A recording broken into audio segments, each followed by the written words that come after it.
Ta'ala. Seorang sahabat bertanya kepada Rasulullah SAW, apakah satu perkataan yang mana sekiranya diberitahu kepada aku tidak bertanya lagi kepadamu ya Rasulullah. Maka Nabi SAW menjawab, Qul amantu billah thumma istaqim. Katakanlah, aku beriman kepada Allah SWT, kemudian istiqamahlah kamu. Jadi apa yang penting ialah setelah kita beriman, setelah kita mengaku percaya kepada Allah SWT, yang melaksanakan amal ibadah ialah istiqamah. Itu adalah merupakan satu perkara yang sangat penting kepada kita. Dalam hadis Nabi SAW juga bersabda, khairul umur adwamuha wa in qalla, ataupun khairul a'mal adwamuha wa in qalla. Sebaik-baik amalan ialah yang berterusan walaupun sedikit. Jadi mudah-mudahan kita beribadah pada bulan Ramadan ini dengan jemaah yang ramai, masjid yang penuh. Mudah-mudahan insya-Allah kita akan berterusan sampailah selepas daripada bulan Ramadan. Suasana yang begitu indah di bulan Ramadan ini, jemaah yang ramai, muslimin dan muslimat, adik-adik kita pun ramai, walaupun ramai yang main bercun di belakang sana, tapi itu adalah suasana yang meriah, suasana yang indah. Mudah-mudahan suasana ini tidak hanya berlaku di bulan Ramadan saja, kita berterusan sehinggalah selepas daripada bulan Ramadan Al-Mubarak nanti. Tuan-tuan yang dirahmati Allah sekalian, hari besok kita akan masuk 17 Ramadan. Sebahagian ulama menyatakan bahawa 17 Ramadan ini berlakunya peristiwa besar, iaitu peristiwa nuzulul Quran. Di samping itu juga terdapat peristiwa besar yang lain, iaitu peristiwa peperangan Badar ataupun digelar sebagai Badar Al-Kubra yang berlaku pada 17 Ramadan tahun kedua hijrah Nabi Muhammad sallallahu alaihi wasallam. Jadi justru itu di dalam menghayati apa yang berlaku di dalam kehidupan Nabi SAW yang merupakan peristiwa terpenting, kerana Al-Quran itu adalah merupakan sumber rujukan kepada kita.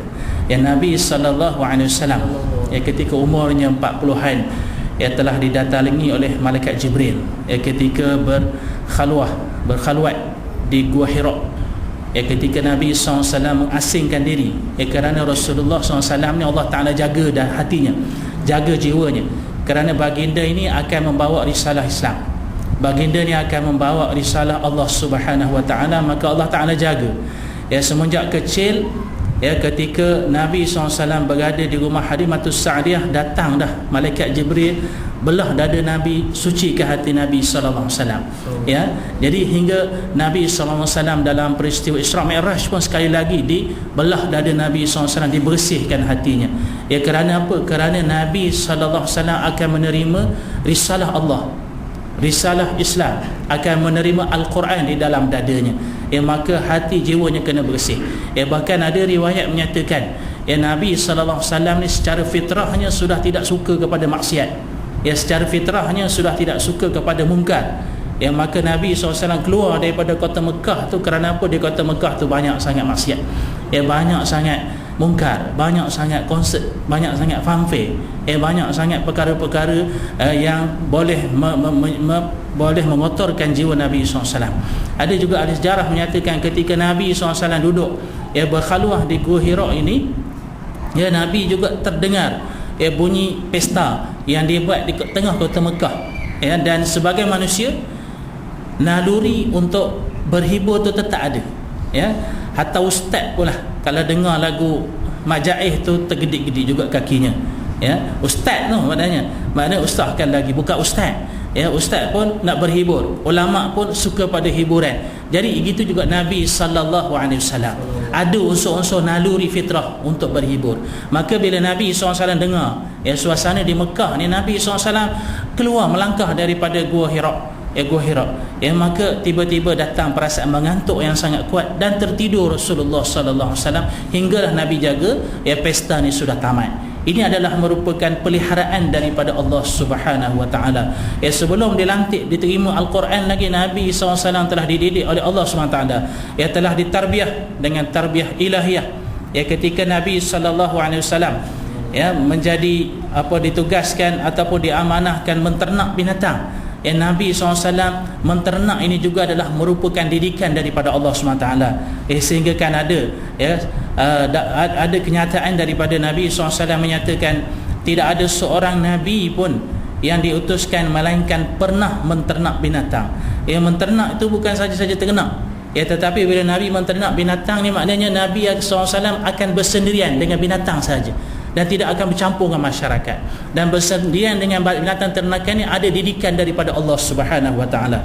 Sehingga Nabi SAW telah bersabda, kambing yang seekor itu akan dimakan oleh serigala. Kerana apa? Kerana Nabi SAW bila menternak ni, Nabi tahu kalau kambing ni keluar daripada kawannya akan makan serigala. Jadi kena duduk dalam kumpulan. Maka hadis itu menggambarkan kita kena duduk dalam berjemaah. Sebagai seorang pemimpin ummah, sebagai seorang leader, sebelum nak mendidik, sebelum nak memimpin ummah, nak memimpin manusia, Allah Ta'ala tarbiyah Nabi ni memimpin binatang dulu. Kalau binatang yang tak ada akal itu boleh dipimpin, manusia yang ada akal boleh lebih hebat dipimpin oleh Rasulullah SAW. Jadi ini merupakan peliharaan daripada Allah Subhanahu Wa Ta'ala, sehinggalah Allah Ta'ala menurunkan wahyunya yang pertama ketika Nabi SAW berada dalam Gua Hira. Itu pun ayat yang pertama itu ketika Nabi duduk seorang-seorang, datang malaikat Jibril memeluk Rasulullah SAW.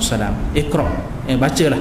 Lalu Nabi menjawab, ma ana biqari'in, aku tak boleh baca. Iqra sekali lagi, ma ana biqari'in. Nabi kata aku tak boleh baca.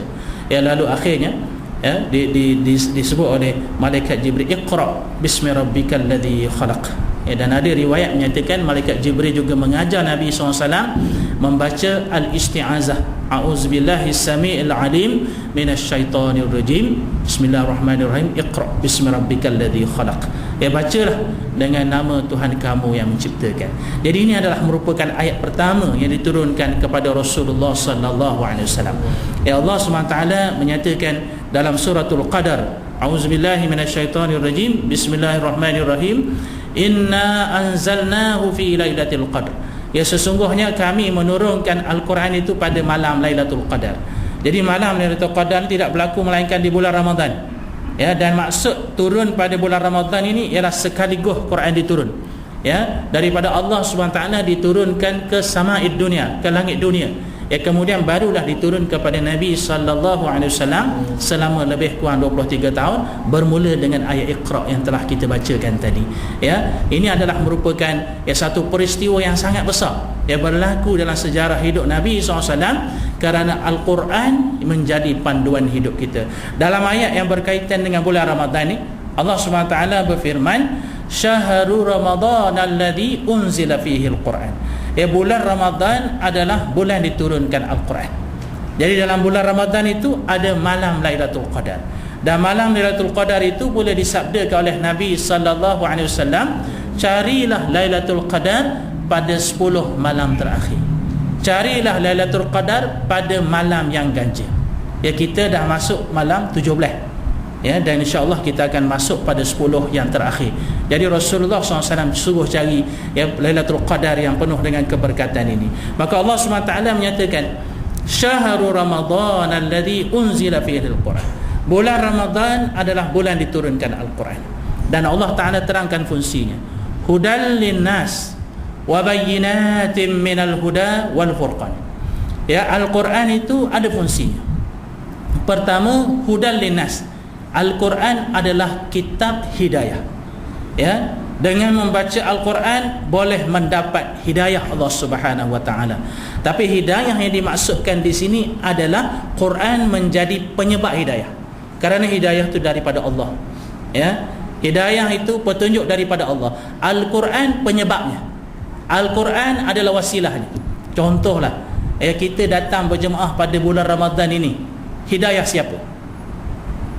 Ada jemaah masjid JK tulis flyers, tuan-tuan yang mulia, besok 1 Ramadan mohlah ke masjid. Ada? Tak ada kan? Siapa yang ajak kita?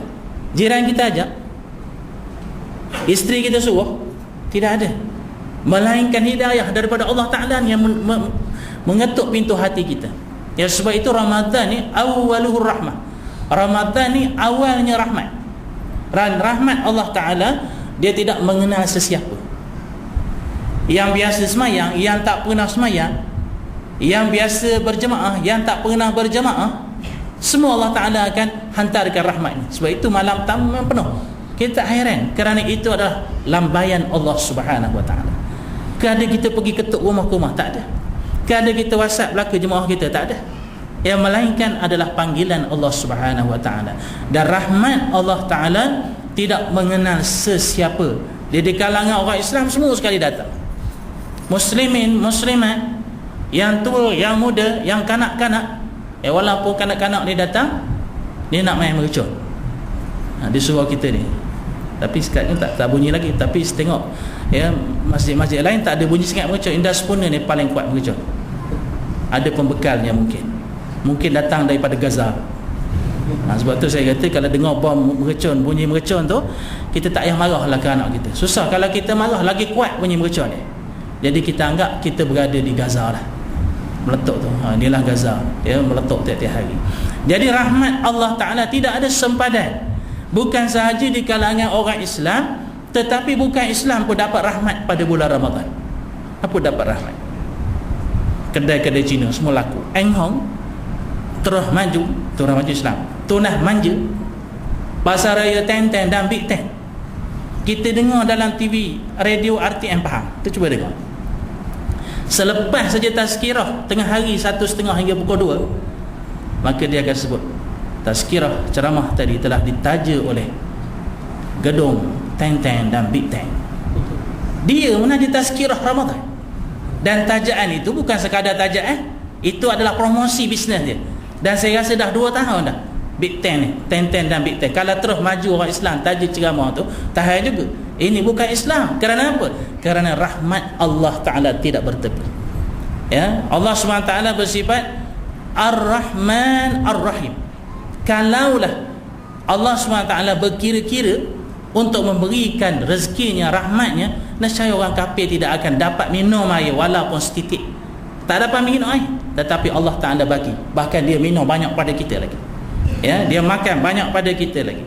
Kekayaan banyak pada kita lagi. Kerana rahmat Allah Ta'ala tidak bertepi. Namun Allah SWT pemurah, tapi dari segi pengasihaninya hanya bagi mereka yang beriman dan bertakwa kepada Allah SWT. Dunia adalah sijnul mu'min. Dunia ni adalah penjara bagi orang beriman. Penjara, umpama orang masuk penjara, benda tu tak boleh buat, benda ni tak boleh buat, kena ikut undang-undang. Kita ni duduk dunia macam umpama dalam penjara. Wa jannatul kafir, dan dunia ni adalah syurga bagi orang kafir. Sebab itu orang kafir dia boleh buat apa saja. Dia nak buat apa, nak buat maksiat, nak buat mungkar, dia nak minum arak, nak makan babi, makan belaka. Tetapi akhirat nanti adalah jannatul mukmin, syurga bagi orang mukmin. Wasijnul kafir, dan akan menjadi penjaga pula bagi orang kafir. Innalil muttaqina mafaza, bagi orang bertakwa yang nak kita capai pada bulan Ramadan ialah kemenangan, kejayaan. Hadaiqa wa anaba, iaitu taman-taman syurga dan buah-buah anggur yang masak rana. Jadi bulan Ramadan adalah bulan diturunkan Al-Quran, dan fungsi Al-Quran yang pertama adalah kitabul hidayah. Kitab yang akan mendorong manusia untuk bertemu dengan hidayah. Sayyidina Umar Al-Khattab radhiyallahu anhu, yang hatinya sekeras batu dan pemusuhannya sangat tinggi kepada Nabi sallallahu alaihi wasallam. Satu riwayat menyatakan Sayyidina Umar Al-Khattab yang pada awalnya begitu marah pada Nabi SAW dan bergegas menghunus senjata untuk membunuh Nabi SAW.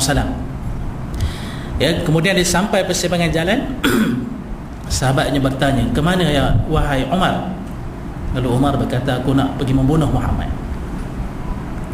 Tapi sahabatnya berkata, "Wahai Umar, engkau nak bunuh Muhammad, tetapi adik kamu Fatimah telah masuk Islam bersama dengan adik ipar kamu."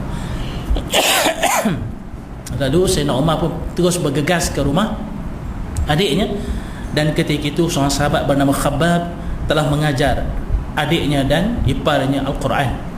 Lalu dia terdengar Al-Quran. Kemudian dengan begitu marah, dia telah menerajang adik iparnya, berdarah kepadanya, dan dia tampar adiknya Fatimah. Dia kemudian terjatuh dalam lembaran Al-Quran. Bila dia tengok saja Quran ni, hati dia tiba-tiba rasa hibur, sedih, dan dia minta izin untuk dapatkan lembaran Al-Quran itu. Tapi adiknya kata, engkau kotor, najis, kau kena bersihkan diri dulu baru boleh dapatkan Quran. Akhirnya Umar bersetuju dan dia mandi, bersihkan diri. Akhirnya baca lembaran Al-Quran daripada surah Taha ayat pertama sehingga ayat yang ke-15, ke-14. Maka akhirnya hatinya yang pada asalnya mahu membunuh Nabi SAW, dan tiba-tiba Khabbab tadi yang bersembunyi keluar, dan terus ditanya pada Khabbab, manakah rumah Muhammad SAW? Lalu dia pergi ke rumah Nabi SAW. Sahabat-sahabat yang berada bersama Rasulullah, antaranya Hamzah radhiyallahu anhu, bimbang sebab bawa bari itu masih lagi dalam keadaan bawa pedang. Tapi bila ditanya, lalu Sayyidina Umar berkata, aku mahu meluk Islam, bertemu dengan Rasulullah SAW, lalu mengucap 2 kalimah syahadah. Ini adalah mukjizat Al-Quran. Al-Quran adalah kitabul hidayah. Yang kedua, Al-Quran ni fungsinya adalah penerang kepada hidayah. Wa bayyinatin minal huda, yang menerangkan hidayah Allah Subhanahu Wa Taala. Justru itu hari ini kalau kita nak sebarkan Islam, kita kena kembali kepada Quran. Kita kena kembali kepada uslub Qurani, kaedah Quran, sebagaimana dinyatakan oleh Allah SWT dalam mendidik Nabi SAW menyampaikan dakwah. Walau kunta fazzan ghalizal qalbi lam faddu min hawlik. Kalaulah kamu ni Muhammad jenis keras hati, keras tutur kata dalam menyampaikan dakwah, nescaya orang akan lari daripada kamu. Jadi dakwah ni dalam bentuk yang rahmatan lil alamin. Dakwah ni dalam bentuk yang menyampaikan berita yang menggembirakan. Rasulullah SAW bersabda, basyiru wala tunaffiru, sampaikan berita gembira dan jangan sampaikan berita yang menjauhkan orang daripada Islam. Hari ini, zaman ini sebenarnya zaman kebangkitan Islam. Di mana-mana sahaja orang nak pada Islam pada hari ini. Cuma tugas kita sebagai pendakwah kena terangkan, jelaskan Islam. Sebagai contoh, bila sebut isu hukum hudud, sebenarnya tidak ada halangan lagi pada umat Islam yang nak kepada hukum hudud, cuma antara ragu dan tidak. Ada yang ragu, ada yang yakin, ada yang kata masih tak sesuai, tapi telah sepakat bahawa hukum hudud itu wajib dilaksanakan. Jadi kita kena jelaskan kepada masyarakat apakah kebaikan hukum hudud. Yang banyak kita dengar yang dimomokkan oleh musuh Islam, bila sebut hukum hudud ialah potong.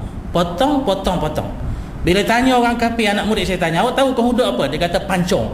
Dapat ke dia pancung tu hukum hudud? Hukum hudud bukan nak pancung orang. Hukum hudud bukan nak sembelih orang. Hukum hudud untuk memelihara kesejahteraan umat. Dan dari segi perang psikologinya, hukum hudud ini Allah Ta'ala beritahu, pencuri lelaki, pencuri perempuan, maka potonglah tangannya, sebarkan kepada masyarakat. Pencuri ni bila dengar kena potong tangan, maka hatinya dah mula bimbang, risau dah. Sebab potong tangan itu adalah perang psikologi daripada Allah Ta'ala. Kerana perampak ni bersifat sakit psikologinya, dia ketagih mencuri. Ada pelajar-pelajar yang kita tangkap mencuri, kita tanya, awak ni mencuri kenapa? Seronok. Mencuri seronok. Awak ni mencuri kenapa? Saya hobi saya daripada sekolah rendah dulu mencuri, sampailah masuk universiti mencuri. Awak ada duit? Ada duit. Ini realiti yang berlaku. Jadi hukum Allah adalah perang psikologi.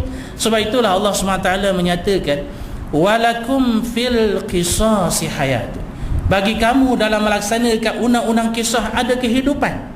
Padahal kisah itu maksudnya bunuh, balas bunuh. Patutnya Allah Ta'ala nyatakan, dan bagi kamu dalam melaksanakan kisah ada mati. Tapi Allah Ta'ala menyatakan ada hidup. Maksudnya kita akan hidup dalam keadaan yang aman.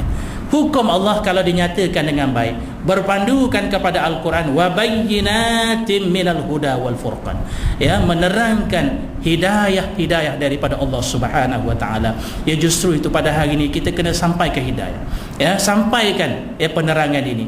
Dalam masalah kita dengan Yahudi, bagi contoh, Allah SWT sebut dalam Al-Quran, walan tarda ankal yahud walan nasara hatta tattabi'a millatahum, dan selama-lamanya Yahudi dan Nasara tidak akan redha dengan kamu, sehinggalah kamu mengikut agama mereka. Tattabi'a millatahum, sehinggalah kamu ikut telunjuk mereka. Maka Yahudi ni memang kita tak boleh, Israel ni memang tidak boleh kita bernamai dengan mereka, tidak boleh buat perjanjian dengan mereka. Saban tahun setiap Ramadan dia mesti menyerang Gaza, setiap tahun. Dan hari ini sudah 100 berapa orang? 30 lebih mati disembelih oleh Yahudi. Ya, kanak-kanak rentung tubuhnya.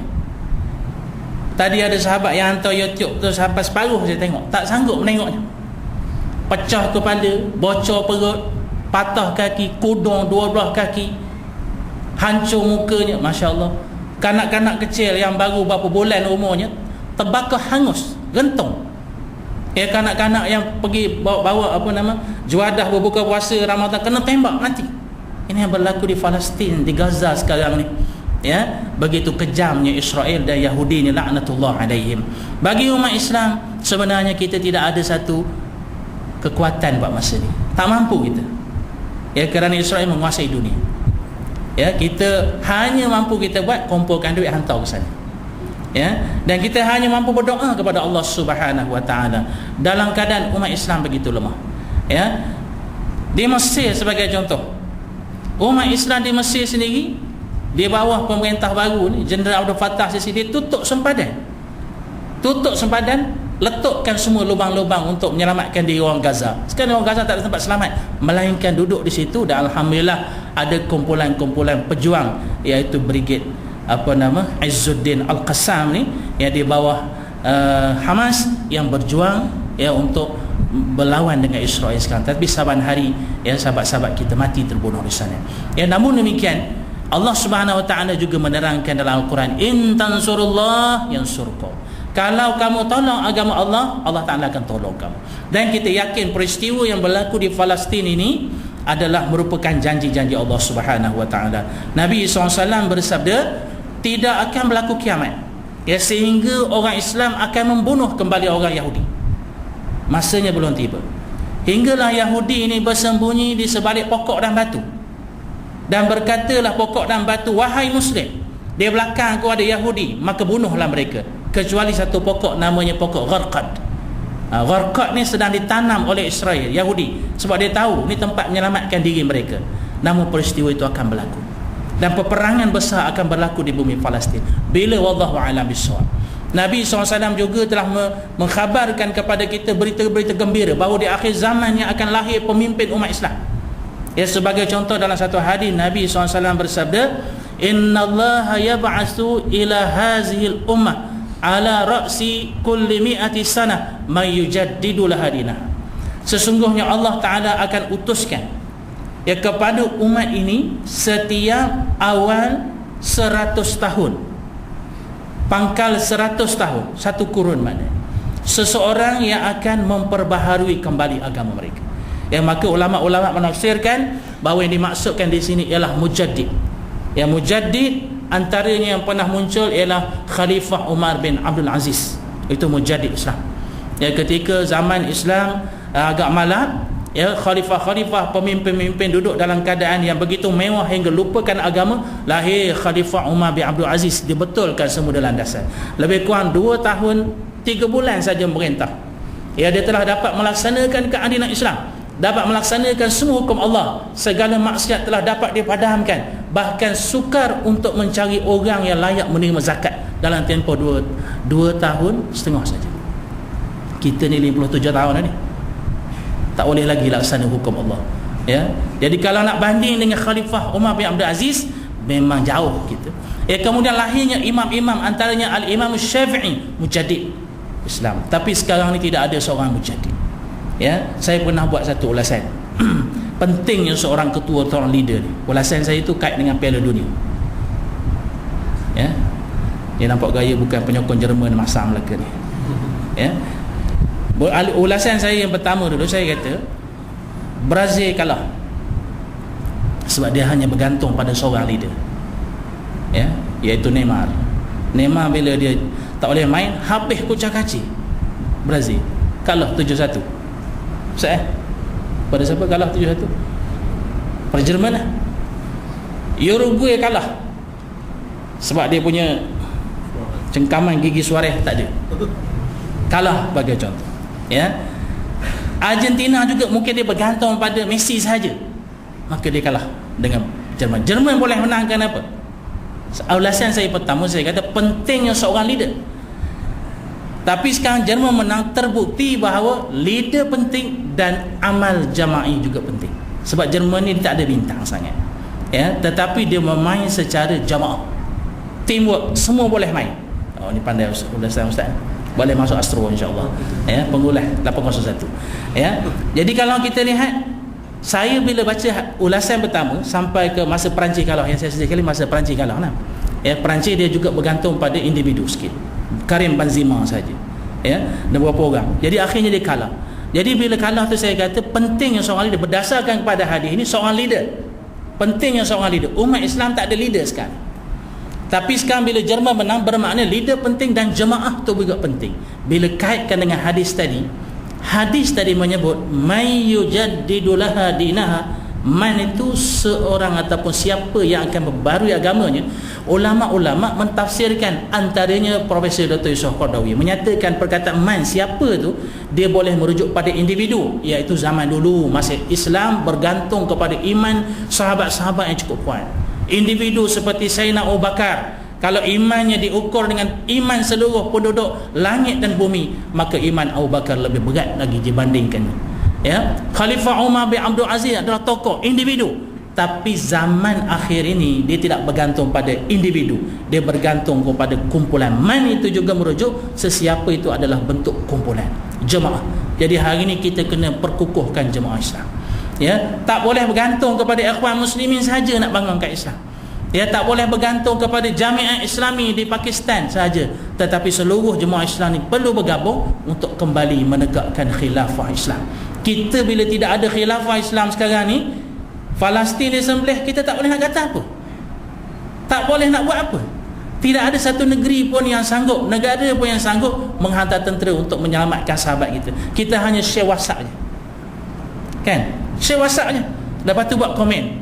Waktu hentam Israel, sampai hentam Israel Marlboro, sampai hentam Israel kita makan McDonald, sampai hentam Israel kita buat benda-benda yang seperti dilakukan oleh Yahudi Israel.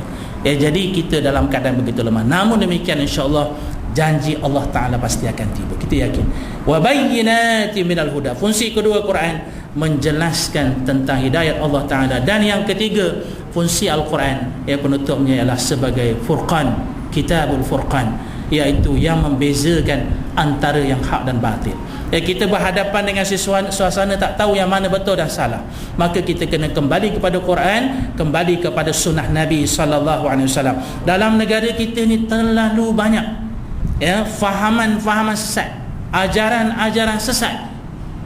Ya, sesat tu kira tahap maksimum tempat kita ni. Ya, kalau tempat lain tu asaran sesat juga, tapi tempat kita ajaran sesat tahap maksimum. Ayah Pin sebagai contoh, tubuh kerajaan langit. Mana ada tempat kerajaan langit? Di Israel tak ada kerajaan langit. Kita ada kerajaan langit. Dia kata saya lah Perdana Menteri kerajaan langit. Dah buat pilihan raya dah, kabinet dah ada dah, kerajaan langit. Ayah Pin. Di luar negara tak ada orang mengaku Tuhan. Tempat kita ada mengaku Tuhan. Tuhan Harun. Nak pergi melawat, pergilah penjara penuh. Ada lagi saya rasa situ. Negeri Pahang pula tu, orang Raut. Nasib baik saya bukan orang Raut, saya bukan Jegantuk. Ya, jadi ini adalah situasi gawat yang melanda tempat kita. Akidah yang rosak, ideologi yang sesat, fahaman sekularisme, fahaman nasionalis yang menular dalam masyarakat, maka kita kena kembali kepada Al-Quran dan sunnah Nabi SAW. Cara untuk kembali dengan Al-Quran, ya, kita dekatkan pada bulan Ramadan secara khusus, baca Al-Quran, ya, dan fahami Al-Quran. Seterusnya Quran kita kena tahu fungsinya yang tertinggi. Allah Subhanahu Wa Taala nyatakan, inna anzalna ilaikal kitaba litahkuma bainan nas bima arakallah.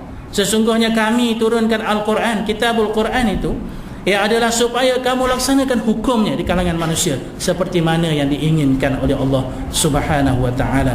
Justru itu kita kena yakin seperti mana sabda Nabi SAW, aku tinggalkan kepada kamu dua perkara yang sangat penting, selagi mana kamu berpegang kepada kedua-duanya, kamu tidak akan sesat selama-lamanya, iaitu Al-Quran dan sunnah Nabi SAW.